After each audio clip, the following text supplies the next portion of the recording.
Nuestra invitada de hoy tiene un nato espíritu revolucionario que agudizó en las carreras de Ciencias Políticas y Sociología. Al encontrarse con el feminismo, descubrió su historia en la de otras mujeres y su pasión por llevar justicia a más lugares incrementó. Ha impartido talleres, seminarios, ha tenido participaciones en radio y televisión local. Organizó marchas e incluso publicó un artículo en la revista oficial de la Universidad Veracruzana.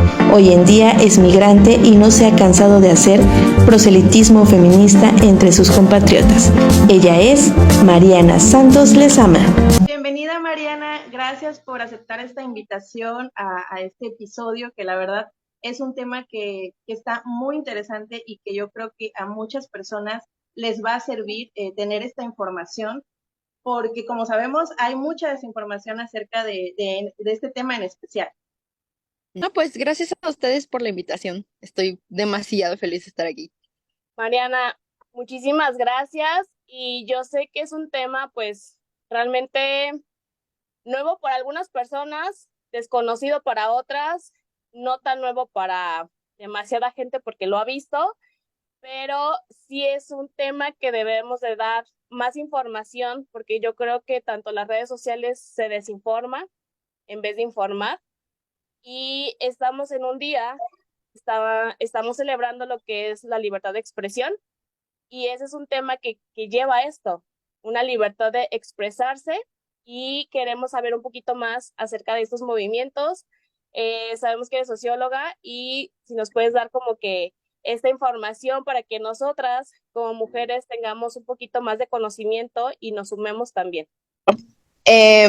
¿Por dónde gustan que empiece? Pues yo creo que por la historia, porque también es importante saber un poquito de dónde viene, qué tanto ha evolucionado y qué cosas han cambiado, porque yo creo que también esta cuestión de la libertad de expresión siempre tiene como una evolución, ¿no? Entonces, yo creo que hoy en día tanto ya ha estado establecido, pero yo también creo que ha evolucionado. Entonces, no sé si nos quieras hablar un poquito más de la historia acerca de lo que es la libertad de expresión, y vamos a continuar con lo de ahora sí con el tema que te compete.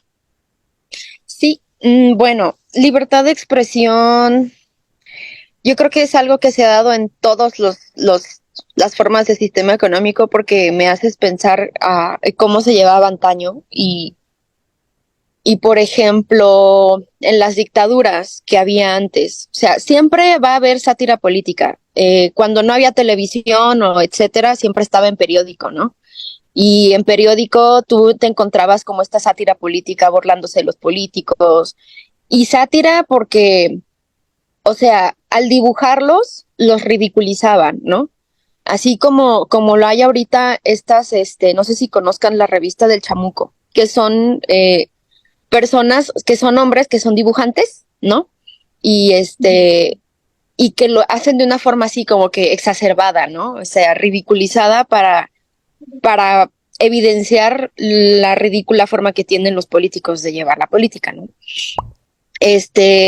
Pero siempre ha habido libertad de expresión, o sea, tú desde luego puedes decir lo que piensas, pero hay formas de. Y mientras más impactante sea, y mientras más llame la atención, y mientras más como rápido sea, mientras más con una sola imagen y 3 palabritas lo puedas decir para que lo entiendan rápido más gente, es mucho mejor porque captas más gente, ¿no? Ahorita me acordé de, por ejemplo, la dictadura en Italia, en Mussolini, Antonio Gramsci era un gran sociólogo, que los sociólogos lo estudiamos mucho, y él estuvo en la cárcel por mucho tiempo, ¿no? Porque escribía en contra de la dictadura y obviamente era un preso político, ¿no? Y estuvo en la cárcel por muchos años, no recuerdo si murió ahí o si salió, pero vivió mucho tiempo ahí y escribió y tiene sus libros que se llaman Libros de la Cárcel. Y solamente hablaba en contra o hablaba de política en general, ¿no? Porque es inevitable hablar de política. La política nos permea a todos. Ahorita lo que nosotras estamos haciendo es político, es un acto político, ¿no? Entonces, de las múltiples formas de expresiones que hay, tenemos radio, tenemos sátira política, tenemos manifestaciones, ¿no? Que eso es lo que venimos a hablar precisamente. Es una de las máximas. ¿Por qué? Porque hay demasiadas personas que están abogando por lo mismo en el mismo espacio, ¿no? Entonces ahí tiene una carga, una contestación mucho más fuerte. Entonces, ¿cómo se manejaba antes? Realmente no creo que haya mucha diferencia, o sea, en las formas, porque está en la radio, está en la tele, está en los periódicos y sigue, ¿no? Y sigues viendo que lo esencial es eso, es que el gobierno no está gobernando bien, que nos podrían dar más y que necesitamos más, ¿no? Entonces, sí ha evolucionado en cuanto a las formas, pero al contenido yo considero que sigue prácticamente igual. Okay. Y en cuanto a las manifestaciones, ¿nos puedes hablar un poquito? Pues en cuanto a las manifestaciones, yo creo que lo que lleva al pueblo a manifestarse, pues es desde luego la inconformidad, ¿no? Pero, por ejemplo, en la Revolución Rusa, en la Revolución, en la toma de la Bastida en 1789, me parece que fue de la Revolución Francesa, no eran formas pacíficas. O sea, he sabido que se tomaron las cabezas de los reyes, ¿no? Y que los decapitaron y pasearon con la cabeza de los reyes por todo París, ¿no? Han habido formas atroces y horribles, ¿no? Desde tiempos de antaño. De hecho, hasta ahora es mucho más suavecito que antes, porque se hacían esas cosas. O, por ejemplo, de la Revolución Rusa, igual eran marchas multitudinarias, era muchísima gente. ¿Por qué? Porque la gente tenía hambre, ¿no? La gente, ya cuando no tienes nada que perder, ¿por qué no lo haces, no? Y si todo el mundo lo está haciendo y si todo el mundo tiene la misma hambre que tú, hazlo, ¿no? Entonces, eso es lo que lleva las manifestaciones a ser tan poderosas. O sea, qué tanto padeces y qué tanto tienes en común con el otro que está padeciendo lo mismo que tú. Entonces, y te digo, eso de que mientras menos tengas que perder, pues entonces, ¿por qué no lo haces? Y van. Claro. Y con todo esto de manifestaciones también hemos escuchado pues otras palabras, ¿no? Hemos escuchado movimientos, hemos escuchado colectivos, hemos escuchado protestas. Entonces, ¿qué significa cada una de estas palabras o cuál es el contexto que hay detrás de todas estas? Movimiento es la causa en sí. O sea, el movimiento, por ejemplo, ahorita, con alusión al mes del Pride de junio, el movimiento es el movimiento LGBT. Y todas las personas todo el año conocen qué es el movimiento LGBT, ¿no? Que es por el derecho de de la comunidad. Y es el nombre. La protesta en sí es lo que va a haber. Creo que este fin de semana aquí en mi ciudad va a haber no es un festival, es un carnaval, ahorita se ha hecho un carnaval, ¿no? No es como tal una protesta combatiente de que lo que sea, ¿no? O sea, y su nombre lo dice, es el mes del orgullo. ¿Y por qué es orgullo? Porque antes pues se mataba, se perseguía y se acusaba brutalmente a las personas que eran homosexuales, ¿no? O disidencias sexuales. Entonces, por eso ahora el discurso de ellos es: yo soy orgullosamente gay y no me puedes hacer nada porque ya hay leyes que me protegen, ¿no? Entonces, el movimiento es el nombre, LGBT. La protesta es la expresión del movimiento, que es cuando se ponen en la calle, cuando marchan, ¿no? Y cuando en fin. Y que al final es una intervención política. ¿Por qué? Porque están en la calle y la calle simplemente es que es algo como muy naturalizado, ¿no? Porque tú estás en la calle casi todos los días y vas por el pan, lo que sea, ¿no? Pero el tomar algo que solamente es para lo común e intervenirlo con algo con un mensaje político, de decir, irrumpimos en esta cotidianidad para que vean que necesitamos esto, esa es la intervención política, ¿no? Y se tiene el mensaje, bueno, en sí el parade, por ejemplo, el carnaval que van a hacer es una manifestación de su contenido político. Y en esas manifestaciones está su contenido político en las consignas, en lo que dicen, en cómo se visten, en esas expresiones, porque hay expresiones políticas, porque en su contenido está el mensaje que quieren dar. O sea, lo colorido, lo que nos amamos, amor es amor, ¿no? O sea, en sus pancartas, en su todo, en su actuar, en cómo se organiza y en cómo lo llevan, está el contenido, está lo que quieren decir.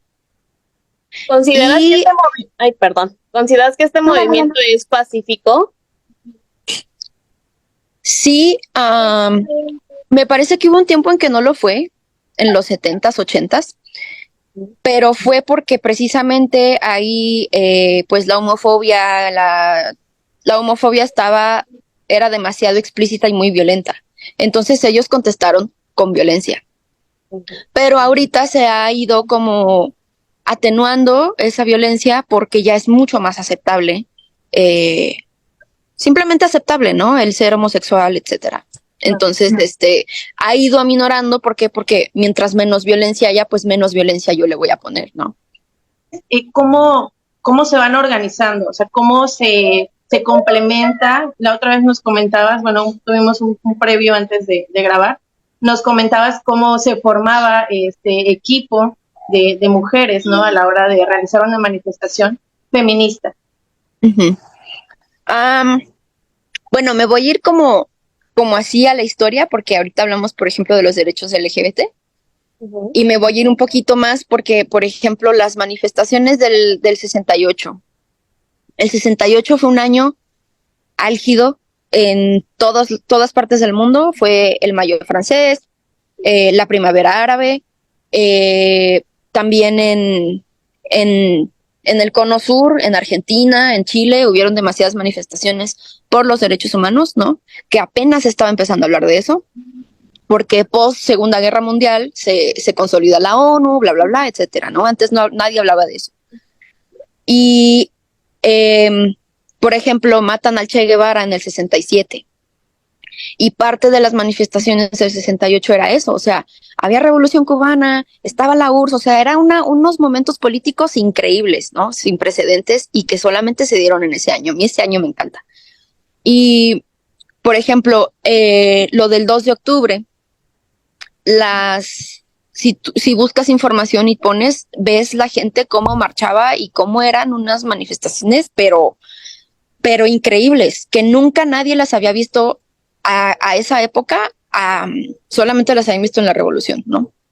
Que no tenía mucho tiempo que había pasado. Y eran multitudes, y eran sobre todo estudiantes, eran estudiantes. Y para empezar, en las escuelas se organizaban, eran asambleas, convocaban asambleas en cada salón. Vamos a tener una asamblea, para hablar de lo que está pasando. Y quien quería y quien tenía esa misma disconformidad, iba. Entonces se organizaban, a ver qué vamos a hacer, ¿no? Pues hay que hacer una protesta, que no sé qué. Ajá, ¿cuál es nuestro objetivo? No, pues que el Díaz Ordaz, que haga esto y bla, bla, bla. Porque era demasiado represivo. O sea, las personas veían en la tele solamente lo que él quería, cosas demasiado coercitivas, ¿no? Entonces, se ponían de acuerdo qué es lo que nos inconforma a todos, ¿no? Y lo van apuntando. Para eso son las asambleas.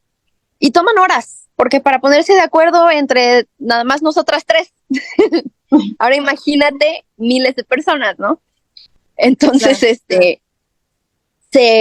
Ahí van diciendo, ok, esto y esto y esto, se va organizando.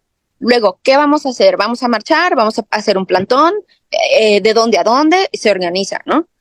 Y ya que se organiza, ok, a ver quién va a hacer las pancartas, quién las va a guardar, quién va a poner esto. Yo tengo una imprenta, yo sé imprimir, yo sé hacer serigrafiados, lo que sea.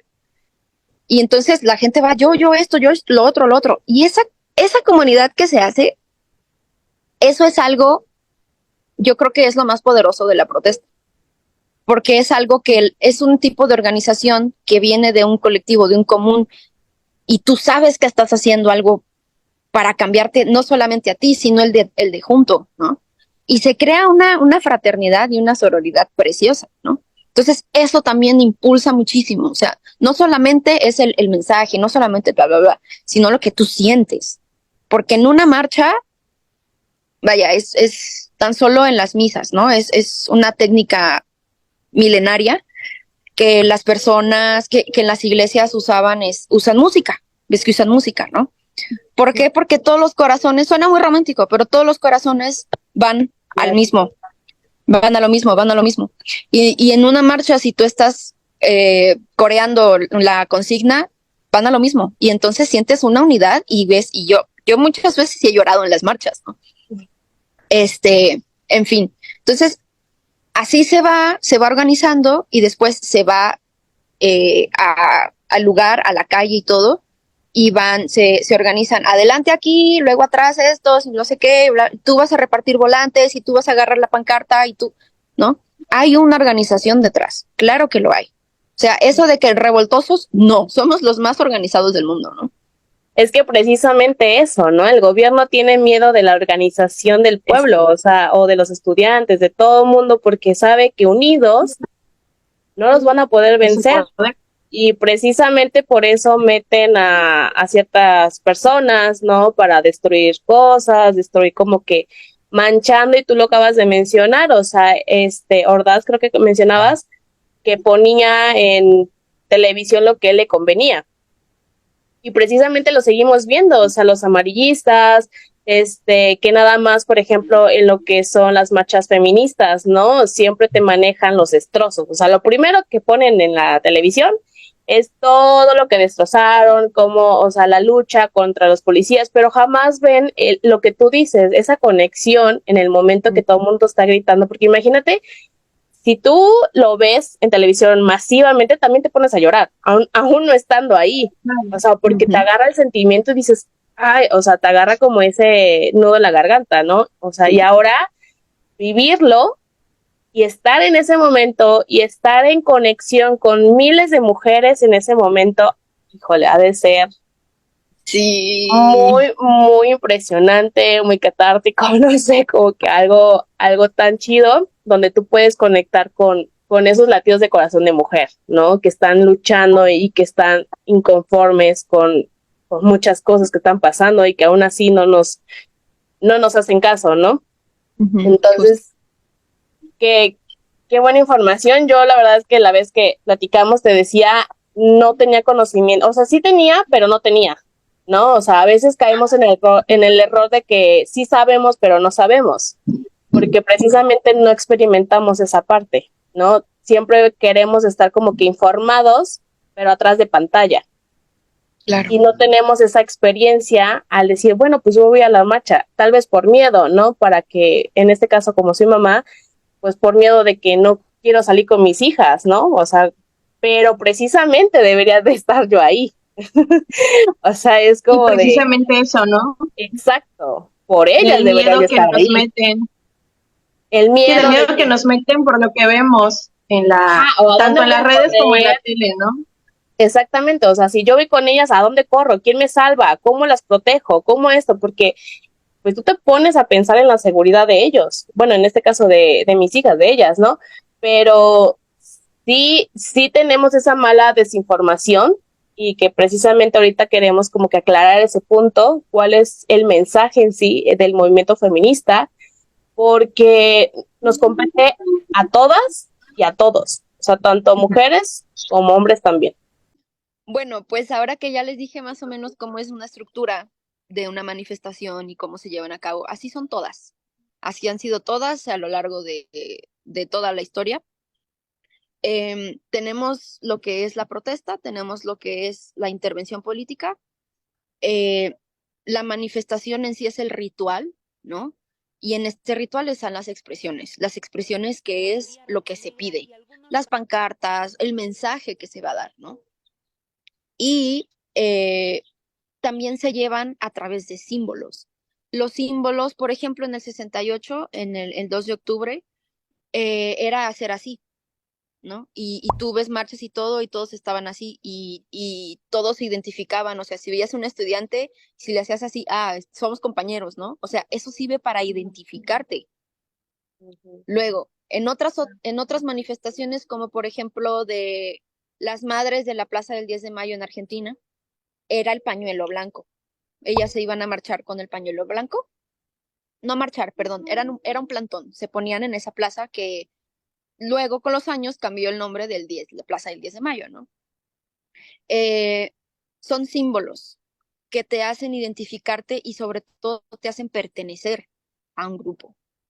Y ahora, habiendo dicho esto, con lo de, con lo del feminismo, ¿cómo nace el feminismo? No hay un año. Hay muchas feministas que te van a decir que sí, pero para mí eso es una falacia porque las resistencias de las mujeres son milenarias.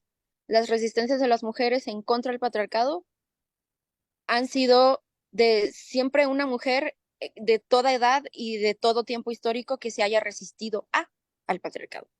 Entonces, es una visión muy eurocéntrica decir que inició en 1800 cuando allá en Europa empezaron a hacer algo. No, no, no, no, no. Eh, sí es cierto que se tiene pues la data, ¿no?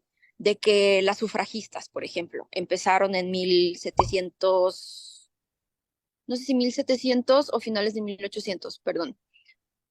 No, finales de 1800 debe ser.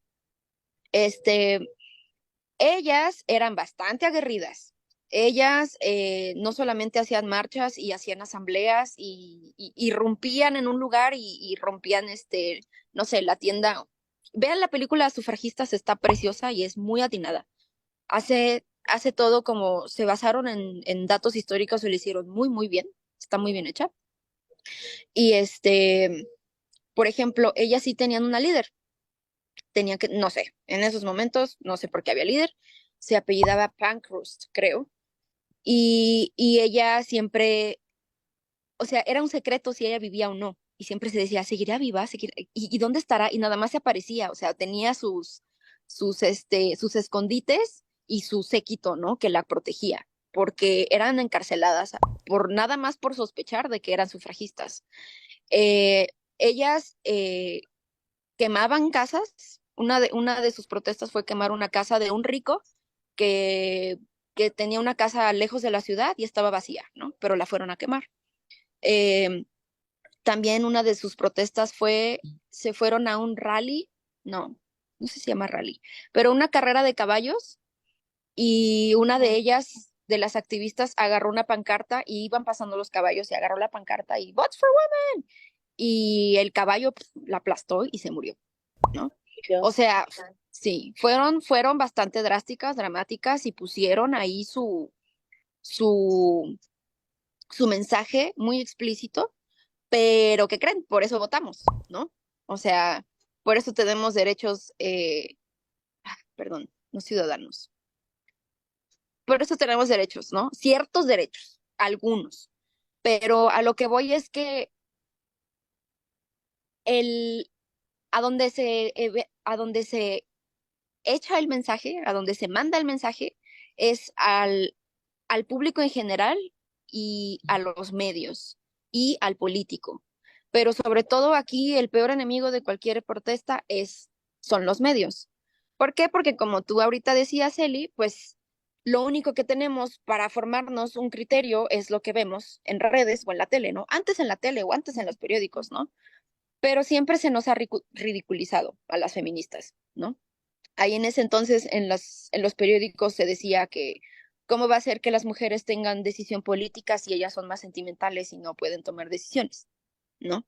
O sea, cosas así que simplemente era una idea que se crecía y crecía y crecía y entre los hombres, no, sí, sí, sí, no, pues yo creo que no pueden. Y no podían. Y bueno, así se va creando un desconfort común y vamos viendo que con el paso de los años sí se han ganado derechos, pero hemos visto que podemos más y queremos más. Y sí tenemos esto, pero también queremos lo otro, ¿no?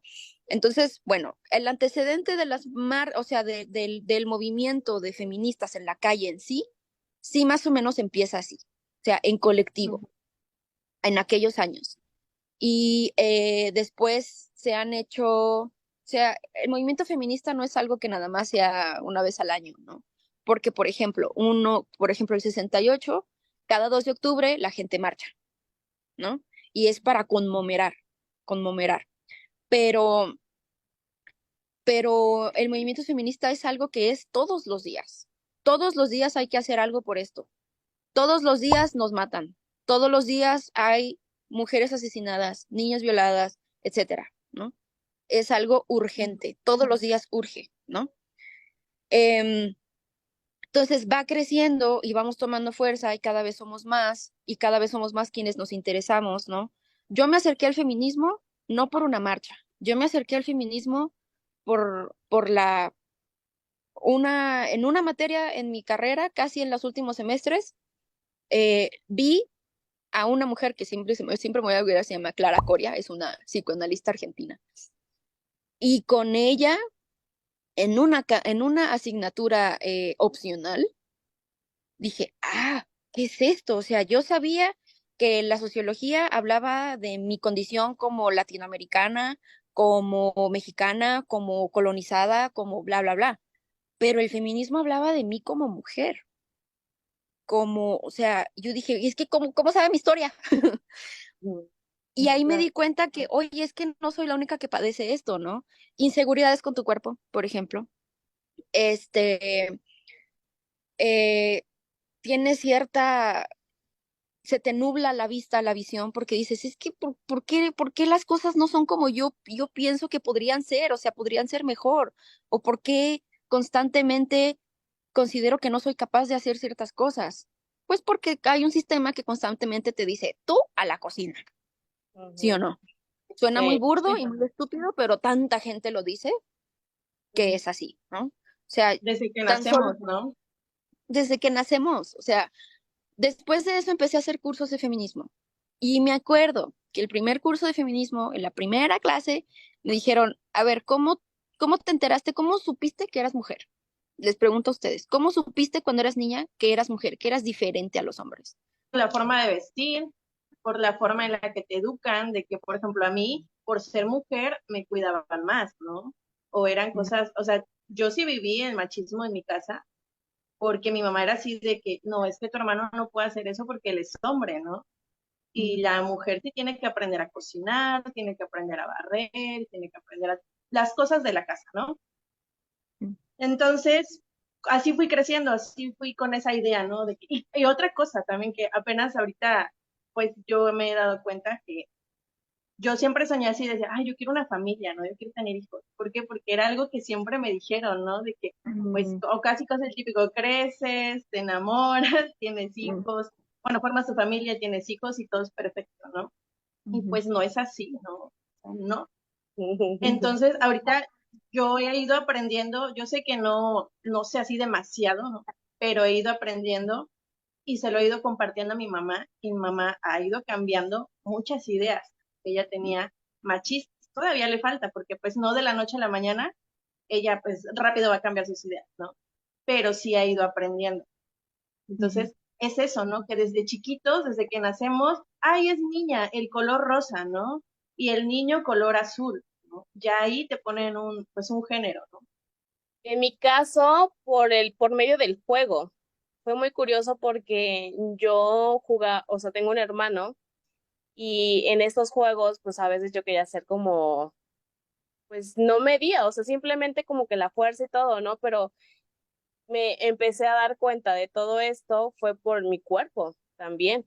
O sea, era así como de, ay, me duele más acá, o sea, como que de cierta forma, como dice mi tocaya, que la familia de, ay, no, tú quédate acá, tú usa esto, no te expongas, no puedes salir.